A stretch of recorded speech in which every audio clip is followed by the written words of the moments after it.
Sabe, a cultura para Lemos é uma cultura contemporânea que surgiu na década de 70.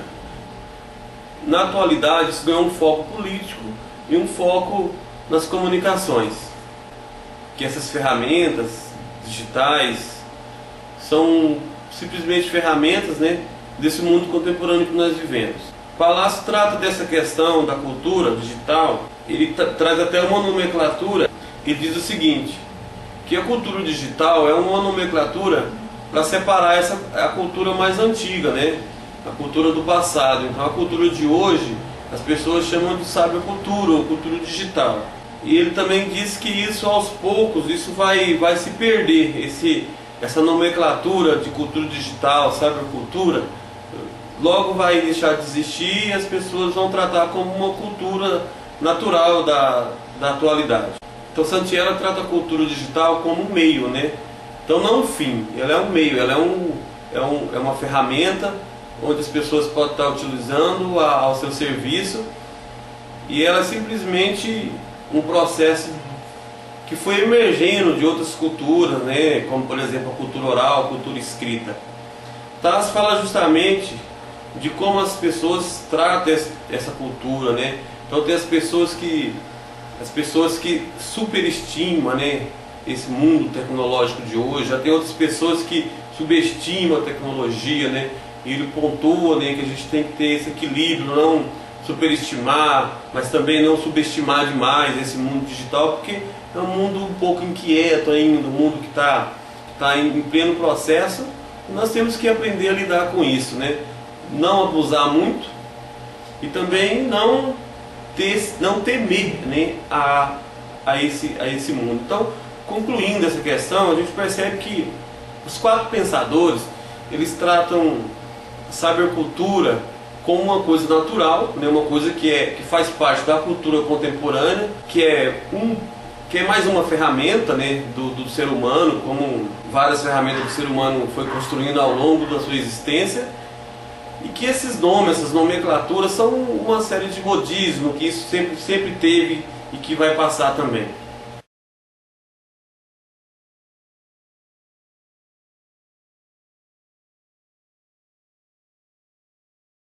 Na questão 2, Lemos fala que a cybercultura não é um marco dessa explosão tecnológica, Isso surgiu com o movimento de contracultura, que foi um movimento principalmente artístico da década de 60, A gente pode citar muito bem o dadaísmo, que foi um movimento que ia contra todos os padrões de época, Esse mundo tecnicista que estava muito impregnado na sociedade. Então surgiu esse movimento de contracultura justamente para estar indo contra isso, esse mundo tecnicista, Então a partir daí Lemos diz que o mundo digital, essa digitalização começou a emergir desses pensamentos, dessa época.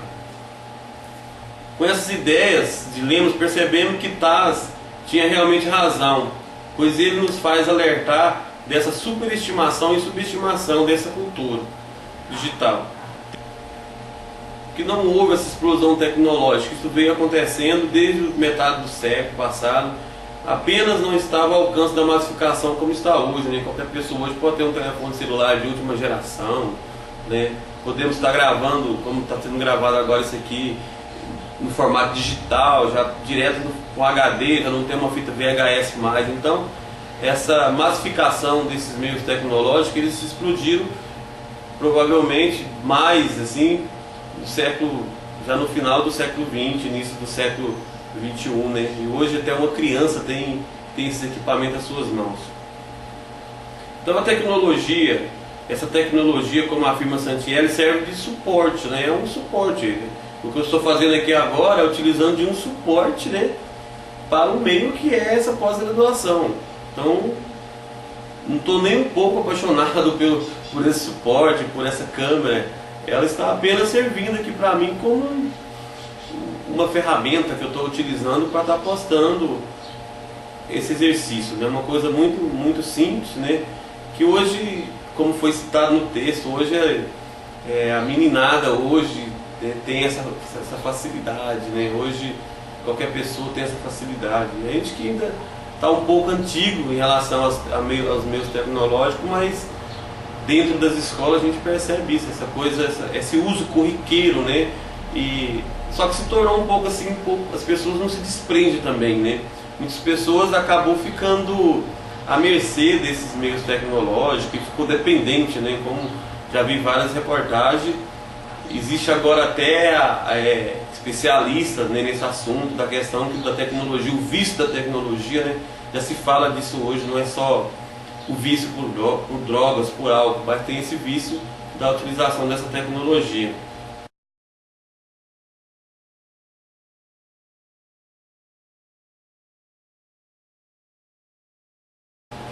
Na questão 3, em relação à internet, né? A internet ela é um canal aberto, né? Ela é um canal onde as pessoas têm esse acesso livre, né? Só que não é tão livre assim, porque as pessoas postam algumas coisas e às vezes nem tudo que é postado na internet tem um fundamento, né? Então se questionou lá, o Palácio se questionou, será que a profissão do jornalista vai acabar? Será que algumas profissões vão deixar de existir, né? Por uso da internet, não precisa mais eu ir no museu para ver uma obra de arte, eu posso acessar o museu virtual e etc. Mas sempre vai estar precisando, né, de alguém que esteja cuidando dessa coisa analógica que existia, né?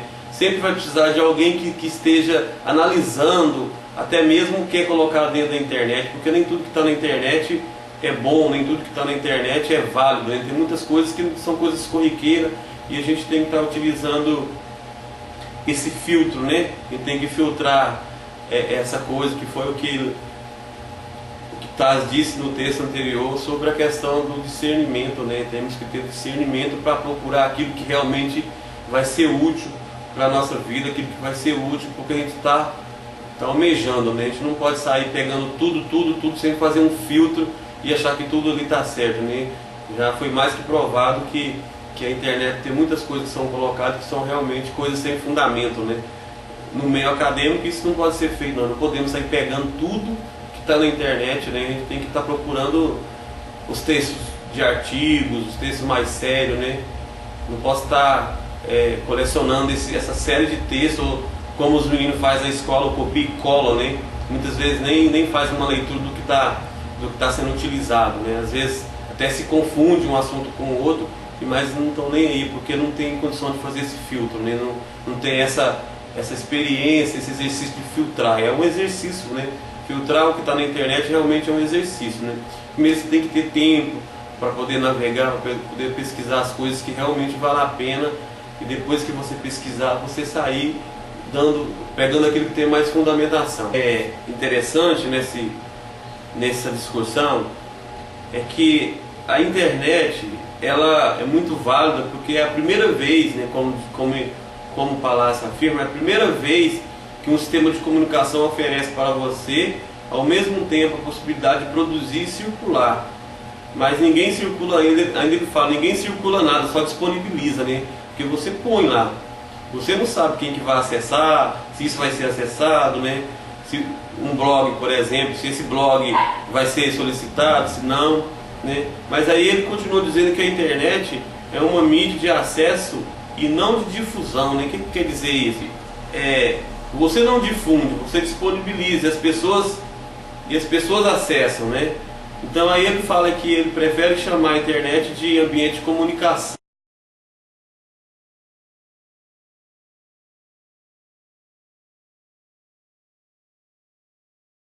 Bom, a utilização da tecnologia, como os pensadores vão afunilando, a gente percebe que realmente isso é um meio, né? A gente tem que encarar a tecnologia como um meio, né? Então, nessa questão, esse sistema virtual tecnológico, né, que está aí, está para ser usado da melhor maneira possível, né? Então temos que dominá-lo e fazer um bom uso. Cada semana, no caso da nossa disciplina, cada semana temos a possibilidade de estar postando as nossas ideias em relação aos textos, né, a nossa contribuição em relação aos textos em um veículo diferente, né? Então, até então eu estava postando as minhas atividades no meu Facebook, né? Inclusive meu Facebook eu não tinha, eu criei ele e eu não tinha usado ainda. Eu comecei a usar a partir do momento que precisou, né, nessa disciplina, utilizar esse meio, né? Então assim, outros colegas utilizou outros meios, né? Orkut, né? Alguns eles colocou esse texto na internet, nos blogs, né?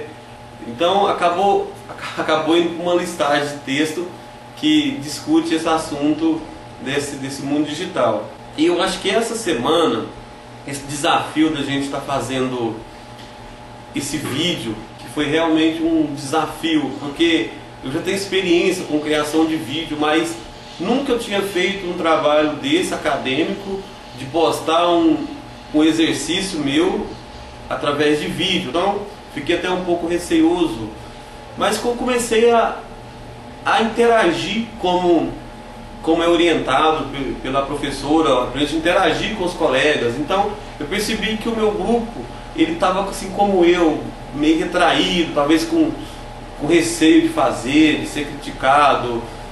Eu comecei a entrar em outros polos. O YouTube possibilitou essa navegação minha, né, de ir a Goiás Velho, de ir a Anápolis, né, e outros polos, e ver trabalho de outros alunos diferentes, que possivelmente nunca vou vê-los, vou encontrá-los, vou trocar uma ideia, mas eu pude ver como que eles colocou a ideia deles, né? Então achei coisas muito interessantes relacionado às nossas questões essa semana.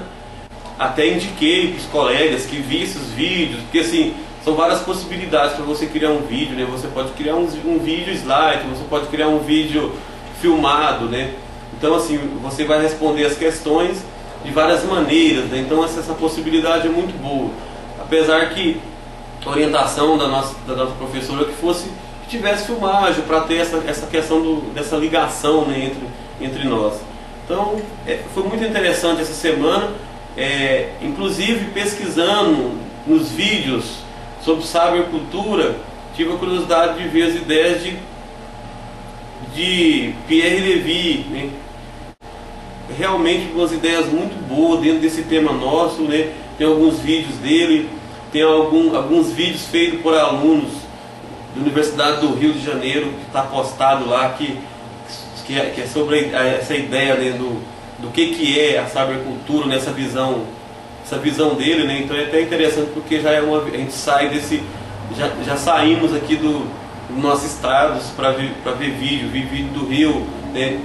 Conheci um pensador que não é brasileiro. Então assim, a internet, ela possibilita esse ampliamento. Então acho que por isso que esse curso de mídias, ele tá sendo assim muito empolgador, muito excitante, porque a gente tem um leque, a gente não está fechado ali no mundo de apostila, de livro, né? A gente tem N possibilidades, e eu nem imaginava que esse termo cybercultura, antes de começar esse curso, existia. Nem imaginava que isso já tem uma amplitude, né? Desde o início dos anos 2000 até antes, né? Como Santiela afirma no seu texto. E é uma coisa que eu me interessei muito, né? Então agora você me dá essa vontade de estar sempre na internet, querendo saber mais a respeito. Então a internet, ela tem essa coisa, né? E a nossa disciplina está fazendo esse ligamento, né?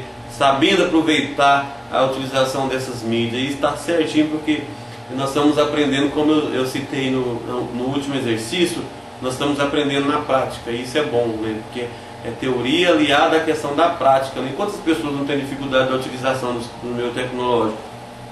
Eu tenho um pouco de experiência, mas hoje eu tive um problema com o computador, né? Eu tive um problema com câmera. Então assim, estou quase entregando essa atividade já em cima da hora, porque esses meios também são...